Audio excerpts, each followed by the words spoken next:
commencer cette table ronde, j'ai le plaisir donc de vous accueillir. Anne Valac, directrice générale du CERS. Bonjour Anne. Bonjour. Benjamin Dennery, chef de la subdivision supervision énergétique et automatisme du chauffage Ville de Paris. Bonjour Bonjour. Benjamin.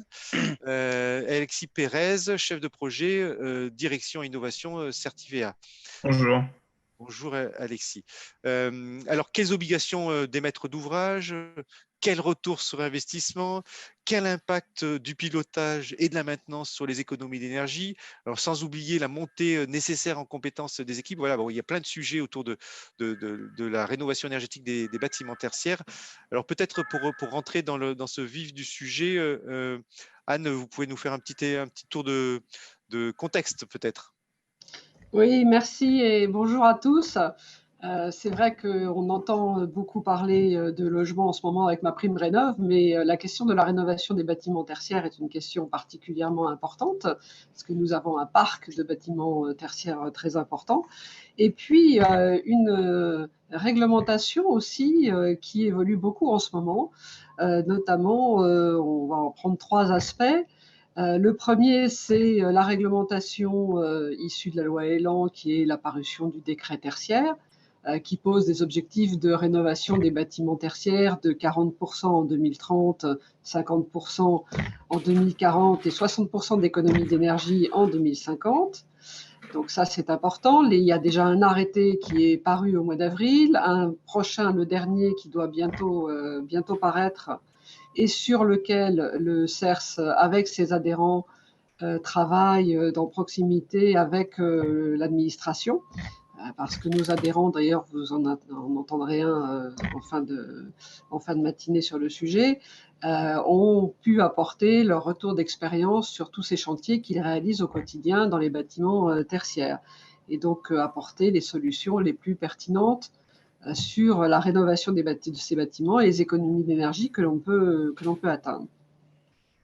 Deuxième texte important, le décret BAX, qui est sorti au mois de juillet. Alors, ce décret pose une obligation d'ici 2025 pour l'installation de systèmes d'automatisation et de contrôle des bâtiments. Ça concerne notamment le chauffage, la climatisation, la ventilation pour des installations supérieures à 290 kW. C'est important parce que ce sont des systèmes qui permettent de contrôler et ça favorise les économies d'énergie dans ces bâtiments tertiaires. Donc c'est important et très complémentaire avec justement les obligations du décret rénovation des bâtiments tertiaires. Et puis troisième phase importante, c'est bien sûr le plan de relance du gouvernement qui intègre un objectif de rénovation des bâtiments publics et qui mentionne notamment pour atteindre ces objectifs d'économie d'énergie, le recours au pilotage des bâtiments. Alors vous savez qu'il y a plusieurs possibilités sur la rénovation. Vous avez la rénovation lourde de ces bâtiments où là, on est obligé d'intervenir sur l'infrastructure même du bâtiment. Mais bon, là, on est sur la façade, on est sur la structure. Ce sont des coûts élevés et des rénovations très importantes. Ça, c'est vraiment la rénovation globale. Et puis, il y a la rénovation par l'installation de systèmes de pilotage. Là, ça concerne des bâtiments qui ne sont pas des passoires thermiques sur lesquels on peut intervenir et qui souvent ont des consommations d'énergie importantes parce que ne sont pas maîtrisés. Donc l'installation de ces systèmes de pilotage, à la fois sur le chauffage, la climatisation, l'éclairage, permettent non seulement de savoir quelles sont les consommations, mais également de les maîtriser, et en les maîtrisant, en les pilotant, de réduire les factures d'énergie. Oui, mais justement, Anne, donc il y a plein d'autres choses. On fait un tour de table. Merci pour cette introduction. Oui, parce qu'une fois que je suis lancée, moi, vous savez, il faut m'arrêter. Non, mais c'est très bien. Là, finalement, vous avez presque introduit ce que pourrait dire Benjamin Dennery pour la mairie de Paris, parce que vous, aujourd'hui, je crois savoir, à la mairie de Paris, vous allez nous rappeler les chiffres, mais c'est quelque chose de dingue en termes de nombre de bâtiments, de nombre de chaufferies, peut-être pour nous faire un état des lieux et puis de ce que vous avez mis en place.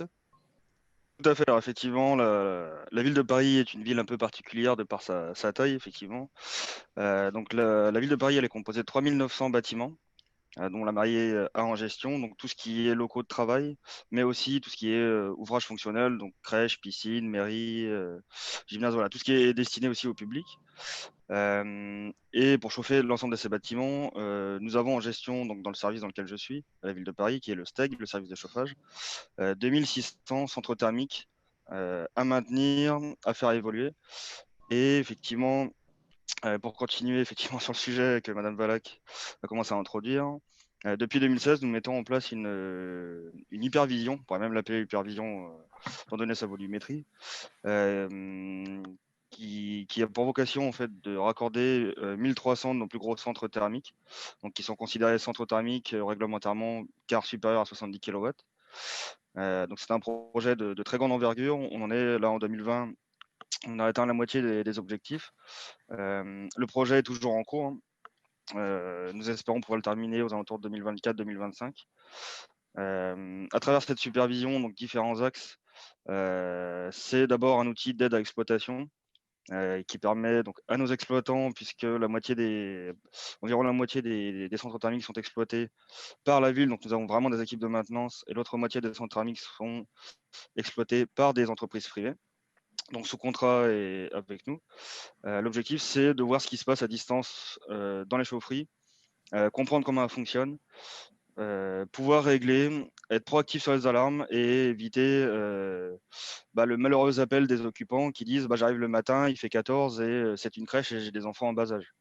On essaye de voir ce qui se passe, de comprendre, de pouvoir dépanner, de limiter le nombre d'interventions, de se dire je ne vais pas une première fois sur site, je fais mon diagnostic. Ah, il faut que je retourne au magasin chercher des pièces. J'y retourne, voilà, on a perdu la matinée. Pendant ce temps, les occupants sont toujours, entre guillemets, insatisfaits. Le confort n'est pas assuré. Et à travers cet outil, du coup, qui permet de comprendre comment fonctionnent les chaufferies, de les régler, de les paramétrer, on comprend aussi thermiquement comment fonctionne le bâtiment en termes d'inertie, de besoins, et on peut affiner vraiment tout ce qui est réglage du chauffage et donc interagir sur les consommations d'énergie. Oui. En termes de niveau d'économie d'énergie, aujourd'hui, vous avez atteint quel niveau sur les bâtiments de la ville? Vous avez fait des statistiques parce que c'est énorme, effectivement, 2600 chaufferies. Alors, effectivement, là, le projet, il avait pour vocation 7% d'économie du chauffage. Puisqu'on était parti sur l'idée que grâce à la supervision et du coup au réglage qu'on pouvait apporter, on allait pouvoir réduire d'un degré, pardon, la température d'ambiance, sachant qu'un degré de température d'ambiance égale 7% 7% de consommation. Ouais. Donc on était parti là-dessus. Là, on est sur une phase où on commence à effectivement travailler sur la rentabilité énergétique du projet. Sachant qu'on est encore en grosse phase de déploiement et en grosse phase de travaux. Mais on a même potentiellement un objectif d'aller plus loin que les 7%. Mais l'objectif initial était vraiment de 7% d'économie. Ouais. Effectivement, très loin d'être négligeable sur 2600, enfin 1300 chaufferies en tout cas. Oui, ça fait beaucoup d'énergie Voilà, au global. c'est ça. Alexis, pour continuer ce tour de table, aujourd'hui, l'énergie, je crois, j'avais un chiffre en tête, vous allez me le confirmer, c'est 24% du coût de l'exploitation des bâtiments. Oui, effectivement, c'est la première dépense en exploitation des bâtiments selon le baromètre de l'OID. Et derrière vient la maintenance des équipements. Donc c'est un sujet qui est aussi un peu lié en plus avec 22% du coût d'exploitation. Et nous, à travers les labels qu'on déploie, on a l'occasion de parler pas mal aux maîtres d'ouvrage. Et quand on parle avec eux, on voit qu'il y a plusieurs prismes effectivement qu'ils ont identifiés pour réduire ce pourcentage, sachant que pour eux, donc déjà c'est important d'un point de vue financier parce que comme on l'a dit, c'est le premier coût d'exploitation d'un bâtiment. Le coût de l'énergie est en hausse et en plus on voit qu'il y a une pression réglementaire qui est de plus en plus forte, comme Anne Velac l'a dit au début avec le décret BAX, le décret tertiaire, la RE 20 pour le neuf ou l'obligation d'audit énergétique pour certains bâtiments tertiaires. Donc il y a plusieurs façons d'agir pour réduire cette consommation. On peut agir sur trois piliers, on peut dire la sobriété. Donc là, on va se questionner de quel usage j'ai besoin sur mon bâtiment, de quel service j'ai besoin. Et ensuite, ça va avoir des implications jusque plus précisément dans le bâtiment, ça va être, bah voilà, si je veux déployer tel service ou tel usage, j'ai besoin de tel type de données et je ne vais pas être obligé d'amasser une quantité de données. Sinon, on peut agir à travers l'efficacité énergétique. Et là, on voit qu'il y a pas mal d'études qui parlent de ce sujet. On voit qu'on peut agir, par exemple, à travers la sensibilisation des occupants. Le concours Cube 2020 de l'IFPEB a montré qu'on pouvait obtenir en moyenne 10 à 20% d'économie d'énergie en sensibilisant les acteurs, mais il faut le faire sur le long terme en continuant ces actions. Ça peut être, comme on l'a dit au début, avec une meilleure régulation des équipements en mettant en place ce que la mairie de Paris a mis, par exemple. Là, on peut obtenir jusqu'à 15% des équipements, 15% d'économie d'énergie. Donc, ça équivaut, si on repart sur le 1 degré 7% à 2 degrés qui seraient mieux calibrés. Et après, on peut mettre plus globalement en place des systèmes de gestion active, revoir sa GTB, affiner le comptage sur ces bâtiments pour mieux comprendre son profil énergétique. Et le dernier point, donc je disais sobriété, efficacité, mais aussi interopérabilité. Et ça, c'est un point sur lequel on appuie de plus en plus et on pousse au niveau européen et dans nos labels pour que ça intègre ce point-là. C'est le fait que on puisse changer en fait les équipements, les logiciels, les systèmes techniques et qui puissent continuer à fonctionner les uns avec les autres, que le changement d'un service ou d'un équipement n'impacte pas le changement de tout l'écosystème technique qui est Oui. autour. Et donc ça permet d'éviter de l'obsolescence programmée et d'avoir à remettre des équipements, ce qui coûte cher alors qu'ils ne sont pas forcément en fin de vie. Oui, alors si on regarde sur ce prisme interopérabilité, Benjamin, vous, à la mairie de Paris, il y a l'interopérabilité des équipements, effectivement, quand je change une brique, je n'ai pas besoin de tout changer, mais aussi vous avez un nombre de personnes incroyables, et donc avoir différents types d'équipements qui fonctionnent pas de la même manière, ça devient ingérable pour vos équipes, Benjamin. Effectivement, c'est vrai que le point mentionné par M. Pérez est très important. Sans déjà rentrer dans l'exploitation, on a déjà la partie effectivement travaux en elle-même, aux difficultés auxquelles on fait face. Effectivement, chaque fournisseur a ses équipements avec ses protocoles de communication, son intelligence, sa vision. Et effectivement, il est parfois compliqué en fait de connecter, de raccorder ces équipements sur la supervision. Donc ça demande beaucoup de temps, du temps humain derrière, de la recherche, parfois même des freins auprès des fournisseurs, puisqu'en fait ils veulent essayer de garder un petit peu leur secret, ils ont peur qu'en raccordant leur système, on s'accapare en fait de leur intelligence qui est en fait leur cœur de métier, ce qui les fait vivre.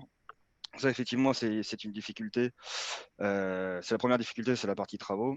Et effectivement dans la partie maintenance et exploitation, effectivement, si dans notre cas, sur nos 2600 chaufferies, s'il n'y en a aucune qui fonctionne pareil, effectivement, au niveau exploitation, ça va être très compliqué. Ça demande à nos agents d'exploitation, alors qu'ils soient privés ou Ville de Paris, de nombreuses formations, d'être capable d'intervenir sur un nombre de matériel incroyable, ce qui forcément n'est pas faisable, ou en tout cas pas dans la qualité.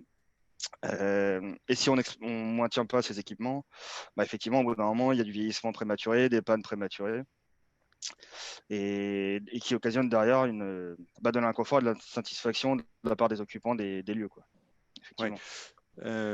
En termes si on regarde, Anne, pour le retour sur investissement qu'on peut espérer sur la mise en place de ces systèmes, vous avez fait des études au niveau du CERS?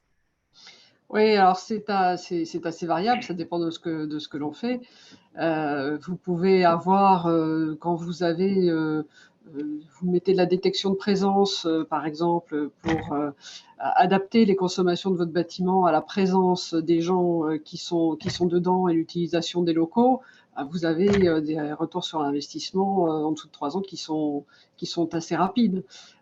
Quand vous faites des mesures des installations de plus grande ampleur, bah, évidemment, vous augmentez votre retour sur investissement, mais en même temps, vous générez plus d'économies d'énergie. Je voulais revenir sur ce que disait Alexis tout à l'heure, parce que c'est vrai que l'interopérabilité des systèmes, nous, c'est un sujet sur lequel nos adhérents travaillent beaucoup depuis longtemps. Parce qu'un bâtiment tertiaire, il ne faut pas oublier que c'est un bâtiment qui vit, qui change souvent d'usage, d'occupant, de finalité. Et donc, c'est vraiment important de pouvoir avoir un suivi de l'évolution de bâtiment et de pouvoir adapter finalement les actions d'efficacité énergétique que l'on met en route dans ces bâtiments et qu'on puisse les suivre dans la durée. Parce qu'il ne suffit pas, quand on parle retour sur investissement, il ne suffit pas de faire une action pour changer des systèmes, mettre en place des systèmes de l'instrumentation, par exemple des réseaux de CVC. Alors c'est très bien, on peut mettre des variateurs du vitesse, je ne sais pas quoi, moi, des 23 voies, enfin des choses comme ça. Mais il ne faut pas que ce soit un one-shot, ça doit se suivre dans la durée. La maintenance, on n'en parle pas assez dans la rénovation des bâtiments. Il y a ce que l'on peut faire en termes de travaux pour mettre en place de l'instrumentation et pouvoir suivre l'évolution de ces consommations, mais il doit y avoir de la maintenance. Trop souvent, on s'aperçoit qu'on a une GTB qui a été installée il y a un certain nombre d'années, mais qui n'a pas été suivie dans sa maintenance, qu'on a des systèmes de ventilation, de climatisation dont le suivi n'a pas été extrêmement efficace. Et tout ça, ce sont des instruments qui finissent par consommer beaucoup d'énergie, beaucoup trop d'énergie par rapport à ce que ça devrait être si on avait eu une maintenance sérieuse dans le temps qui permette de suivre ces consommations et de faire évoluer aussi les systèmes dans le temps. Ouais. Benjamin, vous avez constaté ça, effectivement, c'est quand il y a une mauvaise maintenance qui est faite, il y a des dérives qui s'opèrent tout de suite. J'avais une autre question aussi en parallèle. C'est ce qui est merveilleux, c'est ce que vous faites sur la ville de Paris, effectivement. Mais on sait que un des principaux freins, c'est un frein sociologique souvent. C'est les maîtres d'ouvrage. Pour autant, l'argent est présent. Hein. Je digresse un petit peu, mais il y avait la Caisse des dépôts et consignations a sorti un rapport là-dessus en disant oui, l'argent, on fournit de l'argent, mais les maîtres d'ouvrage ne dépensent, je parle public, hein, ne dépensent pas l'argent qu'il aurait accordé. Alors, il y a ces deux aspects pour vous. Pour notre part, du coup, on est plutôt enclin, enfin, justement, on n'est pas enclin, on est plutôt partant pour mettre en place des systèmes de pilotage et voilà, qui avancent en fait dans le temps avec la technologie, qui permettent de travailler et sur le confort et sur l'économie d'énergie. Encore une fois, on essaie de piloter les deux volets en parallèle. Maintenant, effectivement, il y a des freins sociaux. Il y a des freins sociaux au changement de conduite, au changement d'habitude. Ouais. Effectivement, pour la ville de Paris, tout ce qui est, on va dire, GTB, supervision, c'est plutôt nouveau. Effectivement, nos exploitants qui sont plutôt chauffagistes étaient effectivement plutôt habitués à faire entre guillemets, de la grosse plomberie. Pardon. Là, on leur met des outils pseudo-informatiques sur un smartphone, voilà, qu'il faut piloter avec leurs gros doigts et tout. Donc, ça a été assez compliqué. Leur dire que maintenant, ils allaient pouvoir faire du chauffage avec un téléphone, quoi. Donc, effectivement, il faut aussi accompagner, mettre en place un système. Effectivement, c'est une chose qui est très importante et avec toutes les contraintes associées. Mais il faut aussi effectivement accompagner l'utilisateur pour qu'effectivement le système ne soit pas voué à mourir, voire à créer l'effet inverse où on essaie de mettre un système qui va améliorer en gros la vie du bâtiment, un système en fait qui pourrit la vie du bâtiment, si je puis dire. Ouais. Y a des questions là qui tombent en même temps. Peut-être c'est pour vous. Vous les voyez dans questions-réponses, hein, qui tombent en même temps. On va prendre quelques questions du public. Quelles sont les aides? On avait dit qu'on en parlerait, Anne. Quelles sont les aides publiques à l'installation de ces systèmes? Est-ce qu'il y a des dispositifs C2E?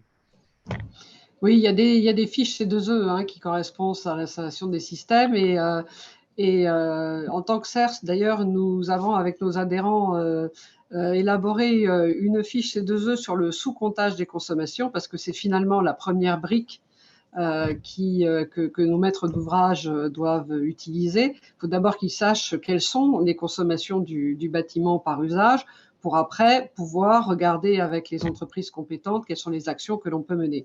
Donc avec nos adhérents, nous avons construit une fiche C2E dans le cadre de la T2E là, que nous avons finalisée, que nous avons proposée pour accompagner les démarches des maîtres d'ouvrage et qui, j'espère, devrait sortir dans un arrêté de début 2021. Et je pense que ce serait une incitation assez forte pour les maîtres d'ouvrage pour entamer cette démarche qui est vraiment la première démarche déjà pour rénovation de son bâtiment tertiaire, c'est au moins de savoir ce qu'il consomme. Oui. Si on regarde, Alexis, d'un côté, vous, Certivia, d'un côté service associé, pour les maîtres d'ouvrage. On peut décrire un peu les services qui peuvent être associés ou votre référentiel, comment vous accompagnez les maîtres d'ouvrage? Exactement. Vous avez posé la bonne question parce que c'est la première question qu'on leur pose, en fait, toujours dans cette logique de qu'est-ce que vous voulez mettre en place, en fait, euh, de service, quel service vous voulez mettre en place? Est-ce que c'est plus simplement un service de suivi des consommations énergétiques, un service qui va aider à mieux identifier le tarif de fourniture d'électricité pour vos bâtiments, ou on peut aller à des services qui sont plus euh, qui peuvent rapporter plus, mais qui sont plus complexes à mettre en place, comme de la flexibilité énergétique, où là, on va demander à ce que le bâtiment soit en capacité de moduler ses consommations et sa puissance, et en échange, il pourra être rétribué parce qu'il efface ses consommations, par exemple. Ouais. Et de cette question des services va découler ensuite tout le référentiel. Si jamais vous voulez faire de la flexibilité énergétique ou du suivi des consommations, on n'aura pas besoin des mêmes données, on n'aura pas besoin au même pas de temps, on n'aura pas besoin d'une donnée qui soit présente toutes les minutes ou toutes les demi-heures si on fait du suivi journalier de consommation. On va définir quels sont les systèmes numériques qu'il faut mettre en place dans le bâtiment, etc. Mm. Et voilà. Ouais. Il y a une question peut-être pour vous, Benjamin, de Julien, qui dit: les collectivités ont-elles des objectifs plus élevés ou des programmes plus standardisés en termes de performance énergétique par rapport au décret tertiaire je dirais que le maître d'ouvrage peut être privé? Peut-on compter sur les collectivités pour montrer l'exemple et tirer le marché? Alors, si on regarde vous, on peut répondre oui, Benjamin. On vous a perdu peut-être, Benjamin. Je crois qu'il y a un petit, coupure. Peut-être Anne.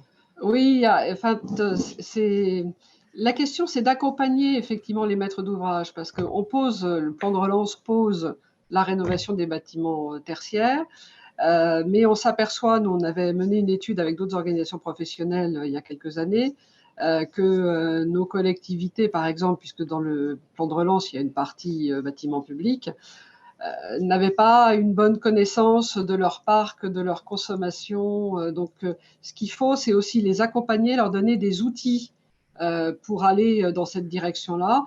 C'est ce qu'on est en train de regarder au CERS avec d'autres organisations professionnelles pour essayer de leur mettre à disposition, dans le cadre du plan de relance, un outil sur le pilotage des bâtiments et leur donner des exemples de réalisations possibles, d'avoir une sorte de petits questionnaires qui les aideront à serrer le problème auquel ils peuvent être confrontés, la typologie de bâtiments qui seraient à rénover, et puis leur donner des exemples, des estimations pour les inciter à franchir le pas, parce que souvent, ça paraît compliqué, ça paraît, ils savent pas forcément par quel bout prendre les choses. Alors il y a des gens effectivement comme Certivea qui sont là aussi dans cette démarche-là, hein. Et c'est vrai que voilà, il y a une vraie capacité à dynamiser le marché sur la rénovation des bâtiments tertiaires, qui pour l'instant, on est à 2% de rénovation par an, c'est rien du tout, c'est ridicule quand on voit les enjeux qu'il y a dans ce domaine-là sur l'émission des gaz à effet de serre et sur la consommation d'énergie. Donc il faut qu'on mette tous ensemble le plus d'outils possible à destination de ces maîtres d'ouvrage pour qu'ils aient un abord facile sur la rénovation des bâtiments tertiaires et qu'on leur donne des exemples de réalisation qui dynamisent un peu leur réflexion. Oui, Benjamin, est-ce que vous pensez que c'est possible de faire les 40% d'économie d'énergie d'ici 2030? Vous y arriverez à la ville de Paris? Ah oui. Avec vos Joanne qui dit ah oui, Bah oui. avec, Pas le choix. avec vos 3900 bâtiments, 2600 chaufferies, bon, c'est un truc de dingue. Alors, nous avons les mêmes objectifs, hein, Ouais. clairement. Maintenant, les objectifs sont effectivement très compliqués. Je ne dirais pas utopiques, puisqu'on cherche à les atteindre. Maintenant, effectivement, au vu de la volumétrie, c'est compliqué, donc on réfléchit sur beaucoup de solutions. On arrive malgré tout, et malgré ce qu'on pourrait croire, à Paris, à faire de la géothermie sur quelques bâtiments. J'ai un de mes collègues qui travaille sur la mise en place de la récupération de la chaleur qu'il y a dans les égouts. Puisqu'à Paris, nous avons un système d'égout qui, pareil, est assez unique, où ce sont vraiment des grandes galeries où les hommes rentrent dedans. On a même carrément ce qu'on appelle des bateaux, des espèces de petits bateaux dans les galeries et dans les souterrains de Paris. C'est assez unique Ça, en son genre. ça se visite d'ailleurs, ça se Et visite. ça se visite, Mhm. tout à fait. Alors, j'ai pas encore eu l'occasion, mais ça ne Je saurait l'ai être tardé. Hmm. je l'ai fait, hein, je l'ai fait. Ah bah. Et en fait, dans ces égouts, ce sont toutes les eaux grises et eaux sales en fait, de tout Paris, hein, que ce soit les bâtiments publics ou les bâtiments privés. Et en fait, cette eau a une certaine chaleur. En moyenne, elle est autour des 15 degrés tout au long de l'année. Et en fait, on récupère les calories de cette eau qui, en gros, va être rejetée donc après nettoyage, bien entendu, en gros, dans la Seine, hein, à Paris. Donc, on récupère et on capte une partie de ces calories pour la redistribuer dans le circuit du chauffage. Voilà, on travaille sur pas mal de solutions, sur des panneaux solaires thermiques euh, pour faire tout ce qui est ECS, donc l'eau chaude qu'on a dans les robinets et les lavabos. Voilà, donc on travaille sur pas mal de sujets. On a d'autres services qui se penchent pardon, sur la transition énergétique. Ouais, Mais on espère pouvoir atteindre les chiffres en tout cas. ouais. On y travaille. Est-ce que il n'y a pas un problème aussi, Anne, disons, un problème, pas un problème, des solutions, mais un sujet qui est la montée en compétences de l'ensemble d'une filière, à la fois les entreprises, les maîtres d'ouvrage. Finalement, il y a la montée en compétences techniques, bon, qui est pas simple, et puis la montée en compétences, comme on en parlait aussi, de s'appropriation de ces nouveaux sujets. C'est vrai qu'il est important et l'ensemble de la filière travaille sur le sujet parce que nous, bon, c'est vrai qu'au niveau du CERS, ça fait longtemps qu'on se préoccupe d'efficacité énergétique et nous délivrons nous une qualification à nos adhérents en termes d'efficacité énergétique avec différents degrés, que ça aille de simple marché de travaux à des contrats de performance énergétique qui sont beaucoup plus complexes à réaliser, pour lesquels il faut avoir un certain savoir-faire. En même temps, il y a des formations aussi qui sont mises en place sur le sujet.